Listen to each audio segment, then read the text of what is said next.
बच्चों, आज मैं आपको तुलसीदास द्वारा रचित धनुष भंग की व्याख्या मैं आपको समझा रही हूँ।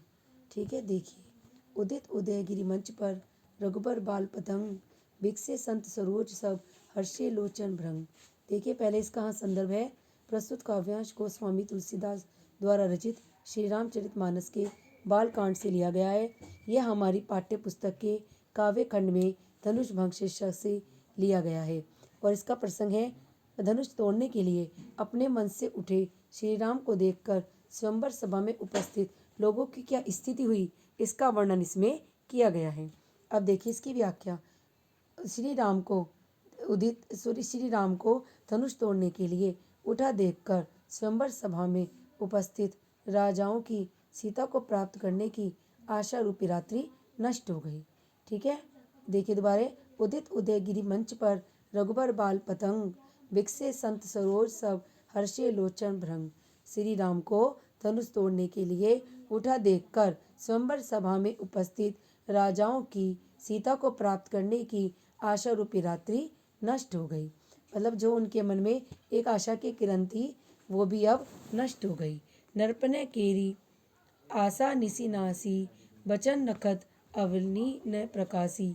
मानी महीप कुमुद सकुचाने, कपटी भूप उलुक लुकाने। यद्यपि वे सभी राजा धनुष को नहीं उठा सकते थे, इसलिए वे निराश तो पहले से ही थे, किंतु अब तक स्वयंवर की शर्त पूरी भी नहीं हुई थी।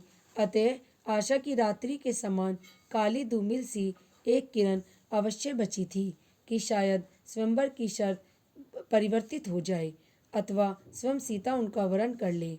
अब क्योंकि राम की शर्त पूरी करने के लिए खड़े हो गए थे, अब उनकी यह अंधियारी धुंधली सी आशा रूपी रात्रि नष्ट हो गई है, क्योंकि वह यह जान चुके हैं कि अब धनुष भंग हो जाएगा। आगे देखिए।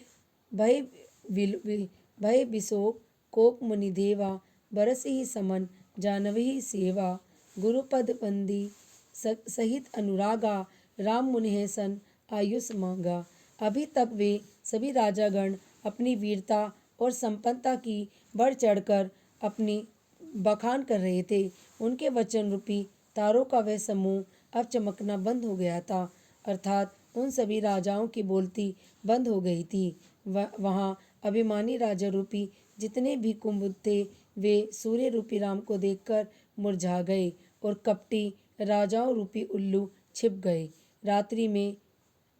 रात्रि में चकवे और चकवी का विछोह हो जाता है, जिस कारण वे शोक में डूब जाते हैं।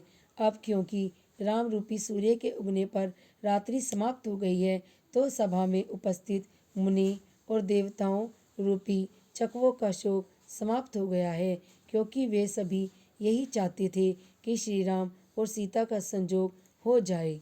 सजही चले सकल जग स्वामी, मन मंजूवर कुंजर गामी।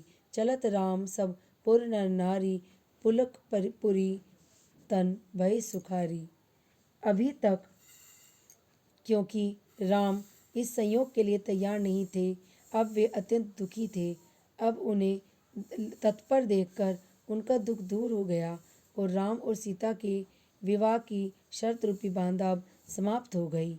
यह बातें सोचकर वे अत्यंत प्रसन्नता के साथ श्री राम पर फूलों की वर्षा करके उनके प्रति अपना सेवा भाव प्रकट कर रहे थे।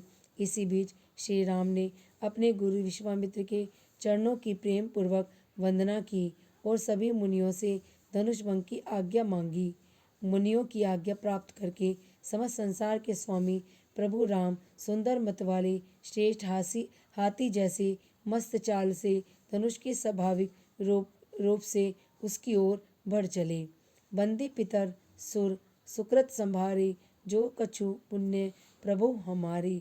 तऊ शिव धनु मृणाल की नाई, तरहु राम गणेश गोसाई। श्री राम के धनुष की ओर चलते ही जनकपुरी के सभी नर नारी सुख का अनुभव करते हुए आनंदित हो उठे, जिसके परिणाम स्वरूप उनके शरीर रोमांच से परिपूर्ण हो गए।